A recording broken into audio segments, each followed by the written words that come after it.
మహిమ కలుగును గాక. 4వ తారీఖు మే నెల. దేవాది దేవుడు ఈ రీతిగా మరలా మీ ముందుకు రావటకు దేవుడు సహాయం చేసినారు. చూడండి దేవుని బిడ్డలారా, దేవాది దేవుడు ఎవరంటే మనం దీవించేవాడే కాదు, కొన్ని పరిస్థితులను బట్టి కూడా మనల్ని ఆదరించే దేవుడు. ఆ దేవుని మనం నిర్లక్ష్యం చేస్తూ ఉంటున్నారు. మీరు నిర్లక్ష్యం చేయొద్దు. ఆ సృష్టికర్త అయిన దేవుణ్ణి మీరు నమ్మాలి. ఆ సృష్టికర్త అయిన దేవునికి మీ హృదయం ఇవ్వాలి.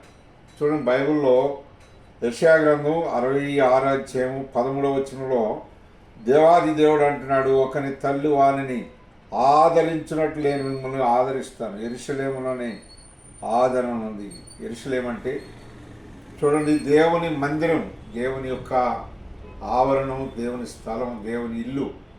ఆ దేవాది దేవుడు ఇచ్చిన ఈ లోకంలో కొన్ని మందిరాలు కడుతూ ఉంటున్నాం, చర్చీలు. దాంట్లోని దేవుడు నిన్ను ఆదరించేవాడిగా ఉంటాడు. అంతేనా? చాలామంది అంటారు దేవుని మందిరానికి వస్తేనే ఆదరణ, లేకపోతే లేదా అంటుంటారు.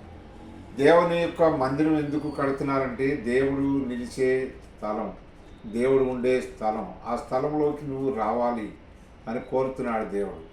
అందుకని ఇక్కడ మనుషులు ఆదరించకపోవచ్చు, అనేక సార్లు మరి ఆదరణ లేక బాధపడుతుంటాం. కానీ ఎదుటి వారి గురించి మనం ఎంతో బాధపడుతుంటాం.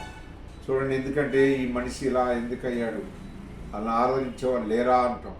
కానీ ఇక్కడ దేవుని వాక్యం ఏమంటుందంటే, ఒకని తల్లి వాడిని ఆదరించినట్లు నేను మిమ్మల్ని ఆదరించేదను. మిమ్మల్ని ఆదరించేవాడు కావాలి.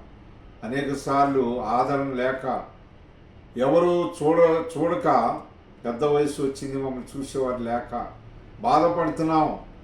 మాకు పోషించేవారు లేరని బాధపడుతున్నాం, మమ్మల్ని ఆదుకునేవాళ్ళు లేరని బాధపడుతూ ఉంటున్నాం అని చెప్తూ ఉంటారు. అలాంటి వారికి ఈ మాట ఏంటంటే, సృష్టికర్త అయిన దేవుణ్ణి నువ్వు నమ్మితే, నీ హృదయంలోకి ఆయన్ని చేర్చుకోగలిగితే, దేవుడు అంటున్నాడు, నేను మిమ్మల్ని ఆదరిస్తా, నేను మిమ్మల్ని పోషిస్తా, నేను మిమ్మల్ని ఆదుకుంటా, మీకు అత్యధికమైన సహాయం నేను పంపిస్తా. మరి అలాంటి దేవుడిని నువ్వు ఇప్పుడే నిర్లక్ష్యం చేయకుండా నీ హృదయంలో విశ్వసించు, నమ్ముకో, ఆయన నీ హృదయంలో చేర్చుకో.